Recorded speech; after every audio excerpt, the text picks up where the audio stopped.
ここは知る人ぞ知る都内のとある喫茶店、格ゲー喫茶ハメジュン。ここでは格闘ゲームを愛するプレイヤーたちが日々格ゲー談義に花を咲かせ、熱いゲームバトルを繰り広げています。マスターのハメコです。ハメジュンの常連客歌広場純です。アルバイトのいつかです。マスターのハメコ、数々のビッグイベントで実況解説を務め、ゲーム記事の執筆もこなす格ゲー通。アルバイトのいつか、ガールズバンドのギタリストとして活躍中、格ゲー初心者のゲーム大好き女子です。常連客の歌広場純、ゴールデンボンバーのツアー中にアケコンを持ち回るほどの大のゲームフリーク。そして今夜も先週に引き続きスペシャルゲスト2人が来店。まず1人目はロート G プレイヤー時戸。東大卒の理論派プロゲーマーとして格闘ゲーム界を牽引。世界最大級の格ゲーの祭典エボ2017の覇者。そしてレッドブルアスリートボンちゃん。ストリートファイターシーンでは常に最前線で活躍。今年8月に開催されたエボ2019で見事優勝を果たしました。そんな2人をゲストに迎え、今夜も気になる質問をどんどん聞いていきましょう。練習についてもいろいろと聞きたいんですけど、お二人ね優勝されたってことで、どういった取り組みが優勝に直結したって自分の中であったりしますか？世界最大級の格ゲーの祭典エボを制した2人。そんな彼らの強さの秘密はどこにあるのか探っていきましょう。相手のデータというか相手の力をちゃんとリサーチできてるなっていう実感を感じられてるのは本当ここ最近なんですよ。でそれは本当成績に反映されてるなって感じれてますね。対戦相手の研究が優勝につながったと語るウォンちゃん。日々動画を分析することが勝利には欠かせないと言います。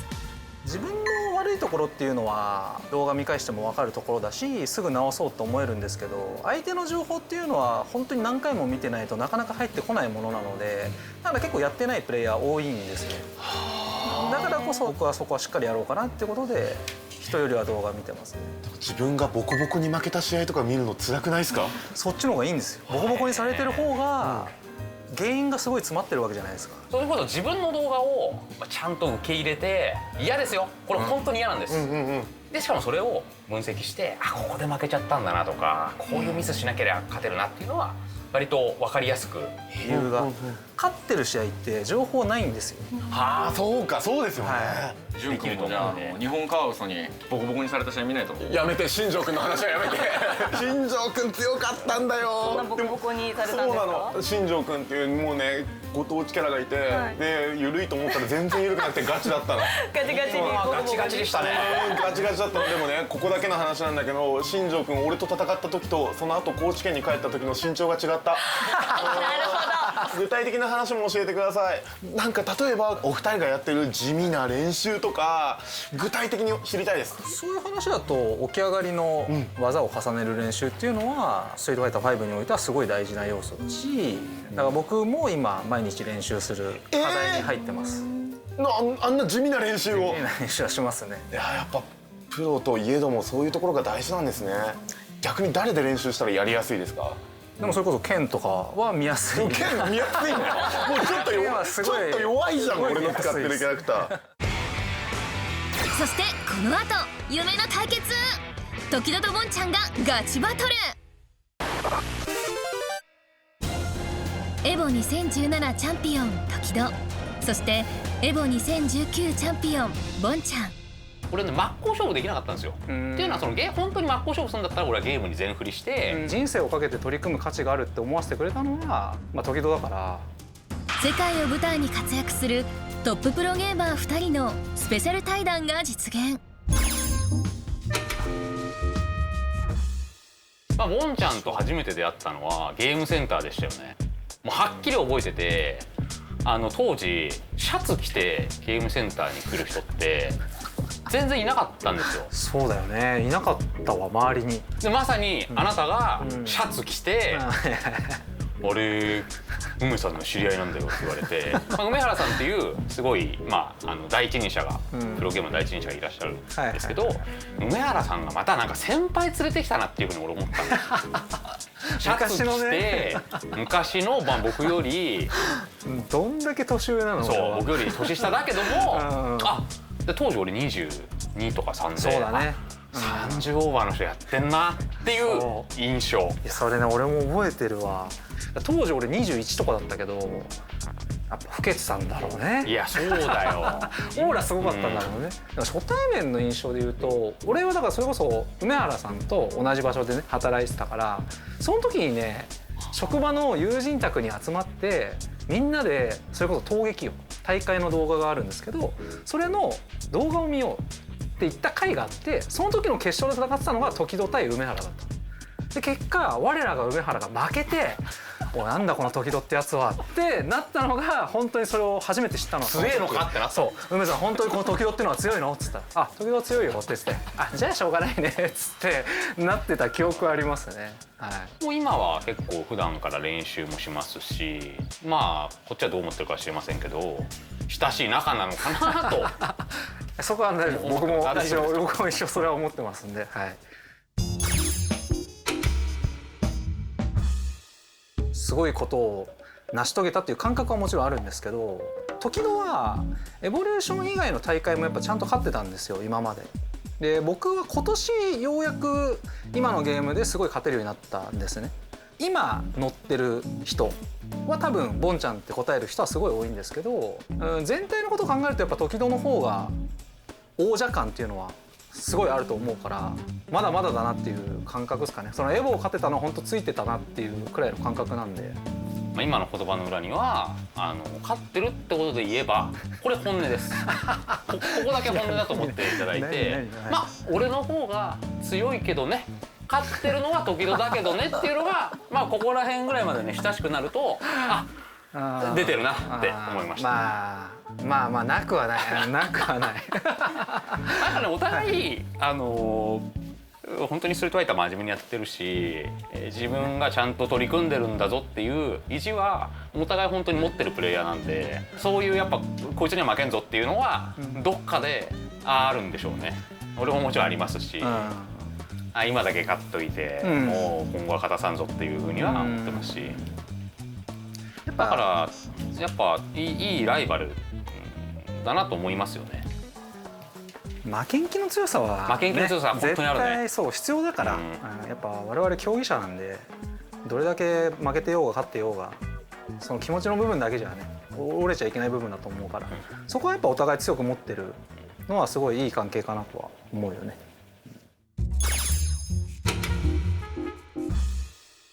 俺やっぱ今までの人生すごい好きなことしかやってきてなくて、で18になってすぐ働き始めて、それこそ麻雀梅原さんと出会った麻雀もそうだけど、もうずっと麻雀で今後生活していこうっていうくらい思って麻雀の道行ってたから、でその道中で趣味でねスト4を始めて知り合ったりはするんだけど、やっぱプロゲーマーっていう存在が目の前に現れて、その時はまだプロゲーマーっていうものは自分の中でも職業として完全に確立もしてなくて、なんならそっちの世界大丈夫なのって本当に身近な存在だけど思ってたし、それでもやっぱり人生をかけて取り組む価値があるって思わせてくれたのは時戸だから、本当にねそれはプロゲーマーの世界を知れたっていうのはすごい自分の人生において転機だったなと思う。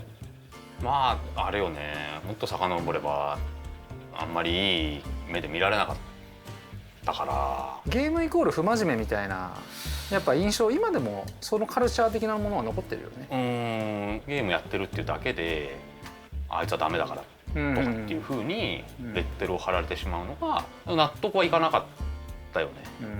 俺ね真っ向勝負できなかったんですよ。っていうのは本当に真っ向勝負するんだったら俺はゲームに全振りしてゲームにかける思いで対抗すればよかったんだけど、私勉学の方も頑張っておりますので、真面目にやっておりますのでっていう戦い方を俺は選んだから、後々ゲームっつうのはちゃんとやる価値があるんですよっていうような取り組み方をしてた人たちが当時いて、でそれに気づいたのは割と最近になってからなんだけど、また前向きにゲームに臨めるようになったのがこの30代になってかうら、ん割とね最近なんだようね。んいやでも本当におかげさまでねすごい広がりを見せて、こうして地上波で扱われるってすごいことだよね。2人で話してるからうね。んでも今後で言うんだったらやっぱ若い子たちにさ頑張ってもらわないと、俺らもいずれ引退するのかな分かんないけど、いつまでプレーしてるか分かんないから、今やっぱ活躍してるのって俺らの世代の人たちがすごい多いじゃない、まああとは上の人とか、だからなんか自分たちも悪いんだろうなっていや感覚になっちそうなんですよ。ゃうよね。難しいのは現役なんですよ。そう僕たちそうなんですよ。僕たち現役で自分自身が成長しなきゃいけないっうんて常に思ってるじゃない、うん何でも自分がやっちゃうんですよ。うん機材持ってったりだとか、海外行く時になんかいろいろ面倒見たりだとか、良かれと思ってやってるつもりなんだけど、逆にそれがちょっと成長の機会を奪っちゃってんのかなっていうのは、まあやっぱり俺らはしっかりしなきゃなって思うわ。っていうのも、まあ、もちろん先輩たちもいるけど、俺にとっての先輩ってでももはや数人にしかいないからさ、やっぱ後からねプロゲーマーになった人たちの方が多いから、そこら辺を支えられるように俺らっていう芯がやっぱしっかりしてないと業界が大きくなることもないだろうし、人も増えていかないだろうから、歯食いしばってこの業界を大きくしていきたいなとはやっぱ今思うよね。トップがその業界決めるんですよ、みんなその一人だけトップ、今あなたトップなんだから、エボリューションも勝って誰もがボンチャンってなってるから、やっぱりあなたを見てプレイヤーついていくんで、ちょっとここは一つ踏ん張りどころお願いします。じゃあ頑張りまちゃんす。となるように、まあ、はい真面目なんでね大丈夫だと思うんですけど、より一層ちょっとはい、気を入れて引き締めます。我々頑張りましょう。はい頑張りましょう。今週も対戦するゲームはストリートファイター5アーケードエディション。それではゲームコーナーへゴー。ちなみに前回の放送では火力あるこの剣というキャラクター、ギガさんがいい感じで止めている。さらに投げ飛ばして、いや焦って攻めちゃったな。生きてエボ王者2人に連敗を喫した歌広場さん。今回の対戦カードはなんとせっかくなんで時戸さん対ボンちゃんさん見たいんですけど、いいですか？ぜひいいんですか？やりましょお願いします。やった時戸選手とボンちゃん選手という夢の対戦が実現。わがままって言ってみるもんだね。だって世界レベルの対決だよこれ。マスターどうですかこのお二人？楽しみですね、どんな風になるのか。じゃあ早速やっていただきましょう。お願いします。お願いします。ということで今回はお客様同士、常連客でないお客様同士の対戦です。レギュレーションは2ラウンド選手戦、2ラウンド先に取った方が勝利となります。左側が時戸の豪輝、そして右側がボンちゃんのかりん。お互いエボリューションを日本人で優勝している、ストリートファイター5シリーズで優勝している2人。ふわっとぶつかりますね、ここからね。いいですね。そしてこの組み合わせといえばエボリューション2017、時戸が優勝した時、この相手はカリン、アメリカの最強カリンと言われたパンクでした。そうか。ですのでこの組み合わせそのものは時戸にとっても印象のある組み合わせでしょう。いっちゃんはどっちを応援してる？ゴーキさん。なんで？カリンの方が可愛くない？あ、ゴーキの方が可愛いです。しかもゴーキさんってこと初めて聞いたよね。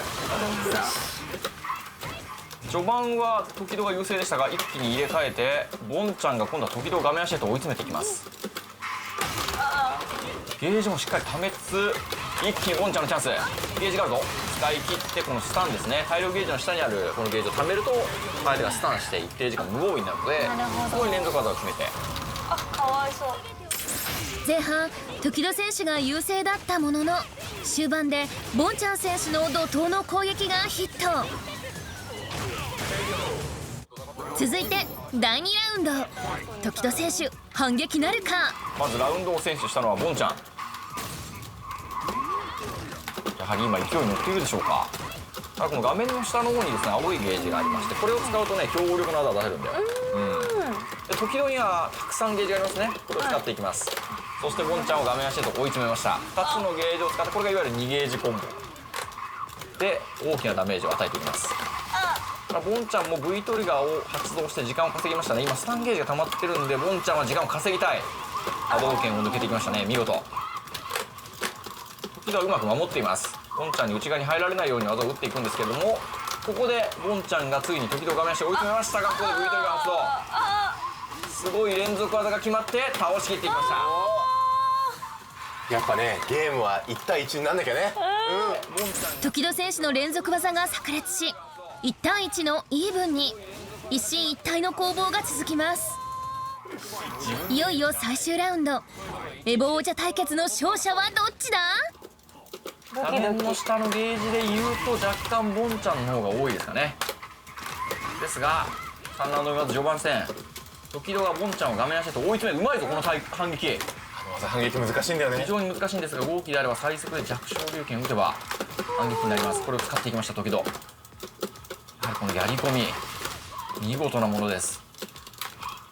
ボンちゃんの残り体力は半分。ここで V トリガー発動したんですけども、時戸がうまく追い払っていく。うまいぞ。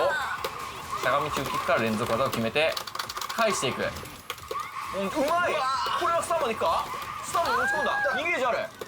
どうだ。どうなる。1ゲージ2ゲージ届かせている。どうなる。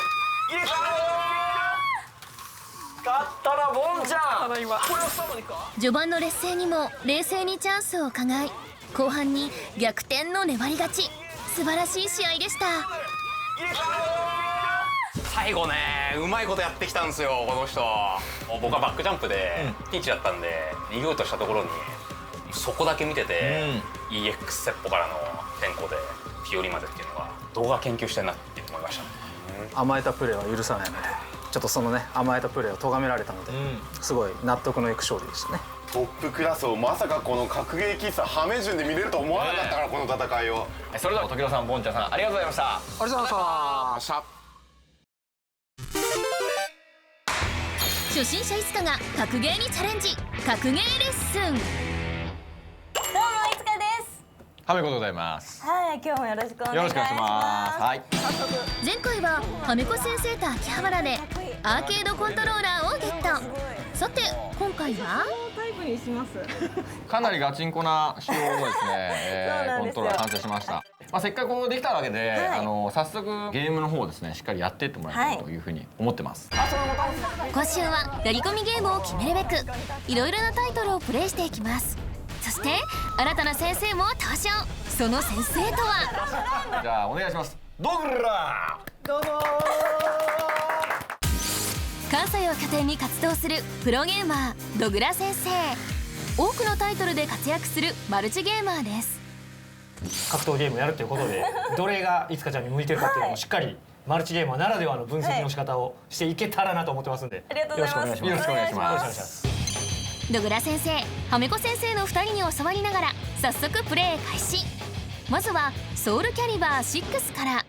武器があることでそのキャラクターのリーチがすごい違うんですよ。だからそのキャラクターごとにその戦い方っていうのが全然違うのがこのゲームのすごい特徴であり面白い部分。あ、それも大事だ。よし、来た。これいけますかね。他にもコスチュームの着せ替えなどキャラメイクが豊富なのも魅力です。キャラの声の方がものすごく好きなんで、可愛い声いっぱい聞けて幸せでした。続いては2対2のバトルが楽しめるブレイブルークロスタッグバトル。アニメっぽいですね。なんかいろんな作品のキャラクターがいっぱい出てるんで、はいそのキャラクター数がすごい多いんですよね。そのキャラクターの中から2人選んで2対2のチームバトル格闘ゲームです。すごい上手くなると、後ろのキャラと前のキャラを組み合わせて強力なコンボ連続技をやったりだとか、本当に A ボタン連打とか B ボタン連打でもすごいいろんな動きができます。あ、ほらほらほらほら。確かに本当だ。これめっちゃ簡単です本当に。はい。初心者にはすごいなんか入りやすかったです。お次は 3D 対戦格闘ゲームを代表する大人気タイトル鉄拳7。ちなみにいつかちゃん鉄拳自体は、してました。鉄拳2を2高度なキャラクターいますよ。このゲームの非常に大きな特徴としては、とにかく技を出した時に気持ちよく感じられるように作られてるっていうのが一番大きなポイントですかね。問題が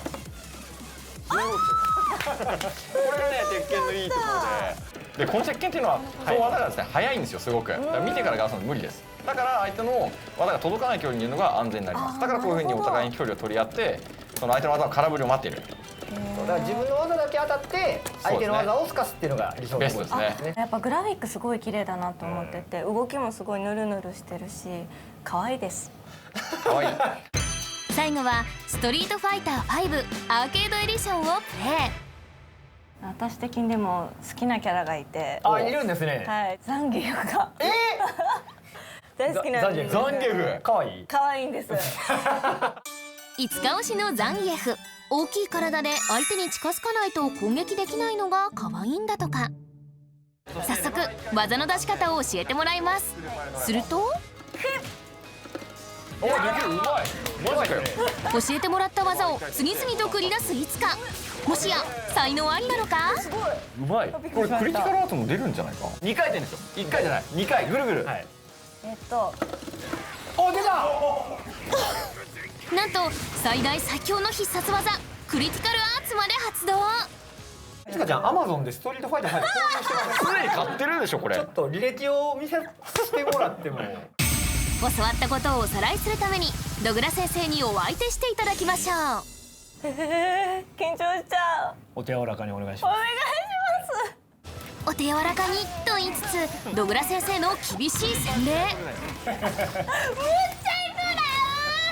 めっちゃ波動拳打つじゃないですか。プロが相当。波動拳禁止でお願いします。いや、波動拳はわかりました。じゃあ灼熱波動拳。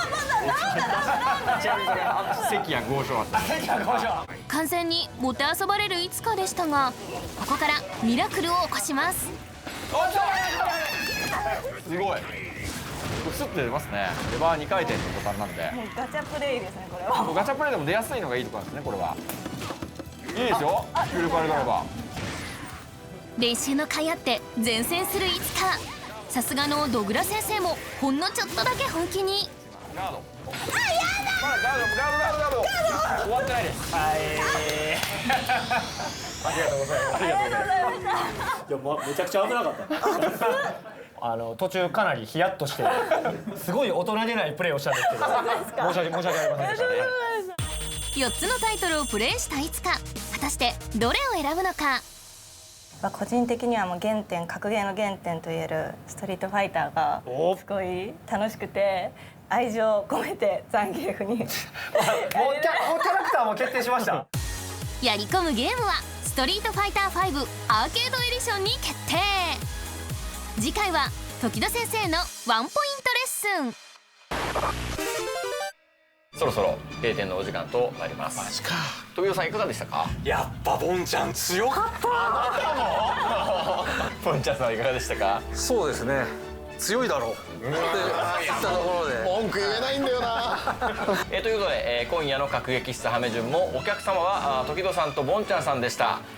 またのご来店をお待ちしております。ありがとうございました。ありがとうございました。来週は鉄拳7のトッププロゲーマーたけさんとのびさんがご来店。ここでしか見られないトークから対戦プレーまで見どころ満載です。